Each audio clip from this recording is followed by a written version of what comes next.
अयोध्या के राम मंदिर में चढ़ावे और दान के पैसे को लेकर शुरू हुआ विवाद अब थमता नहीं दिख रहा है, बल्कि संत समाज के नए और तीखे बयानों ने यूपी से लेकर दिल्ली तक की सियासत में जबरदस्त भूचाल ला दिया है। राम मंदिर ट्रस्ट के अध्यक्ष महंत नृत्य गोपाल दास के उत्तराधिकारी महंत कमल नयन दास और शंकराचार्य स्वामी अभिमुक्तेश्वरानंद के ताजे बयानों ने बीजेपी, आरएसएस और पूरे राम मंदिर प्रशासन की नींद उड़ाकर रख दी है। संतों का यह गुस्सा और उनके सीधे आरोप आने वाले दिनों में राम मंदिर के पूरे मैनेजमेंट पर बड़े सवालिया निशान खड़े करने वाले हैं। दरअसल महंत कमल नयन दास ने सीधे तौर पर ट्रस्ट के अंदर बैठे लोगों की ईमानदारी पर चोट की है।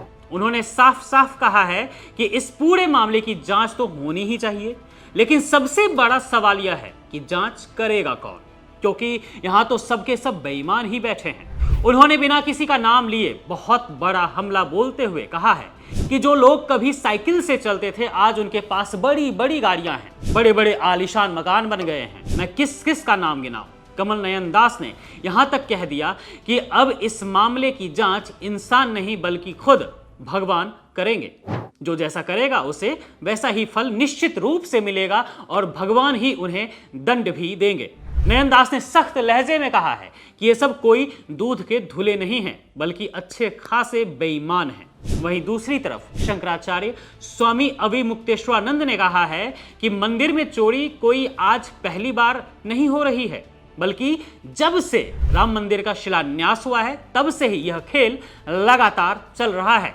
शंकराचार्य ने याद दिलाया कि पहले शिला पूजन के नाम पर चोरियां हुई, फिर जब मंदिर बनने लगा तो जमीनों के बड़े बड़े घोटाले सामने आए, जहां 2-2 मिनट के अंदर जमीन के प्लॉट की कीमत करोड़ों रुपये बढ़ा दी गई और अब ये चढ़ावे वाली चोरी सामने आई है।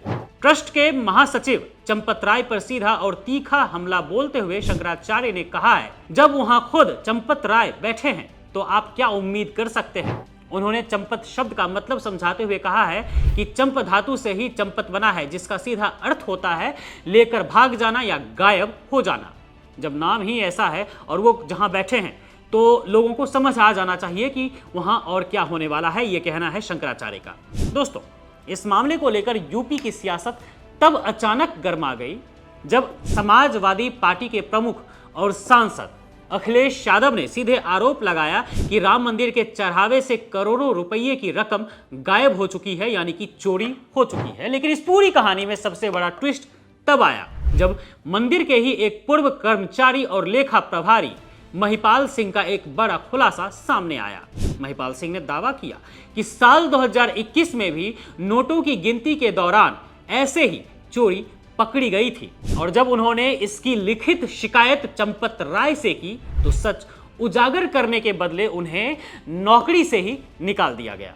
इसी बीच कई न्यूज चैनलों और अखबारों में यह खबर भी तैरने लगी कि स्टेट बैंक ऑफ इंडिया के 4 कर्मचारियों को दान पात्र की गिनती के दौरान हेरा फेरी के आरोप में हिरासत में लिया गया है और उनके पास से पैसे भी रिकवर हुए हैं। हालांकि बाद में पुलिस के बड़े अधिकारियों ने इस खबर को भ्रामक बताते हुए कहा कि यह सिर्फ एक नॉर्मल ऑडिट की प्रक्रिया थी। मामला बढ़ा तो बीजेपी के प्रदेश अध्यक्ष पंकज चौधरी से जब पत्रकारों ने इस 7 करोड़ की कथित चोरी पर सवाल किया तो वो बुरी तरह भड़क गए और बोले कि यह सरकार का विषय नहीं है, मंदिर प्रशासन इसका जवाब देगा। लेकिन इस पूरी कहानी में एक और मोड़ आया जब खुद बीजेपी के कद्दावर नेता बृजभूषण शरण सिंह ने भी इस चोरी की बात पर अपनी तरफ से एक तरह से मुहर ही लगा दी। बृजभूषण शरण सिंह ने कैमरे पर साफ कहा कि राम मंदिर में दान की चोरी तो हो रही है और इसे करने वाला कोई साधारण आदमी नहीं है, बल्कि बहुत बड़ा आदमी है। उन्होंने यहां तक कहा कि अगर मैं उसका नाम लेकर सच बोल दूंगा तो बड़े विवाद में फंस जाऊंगा, इसलिए डर के मारे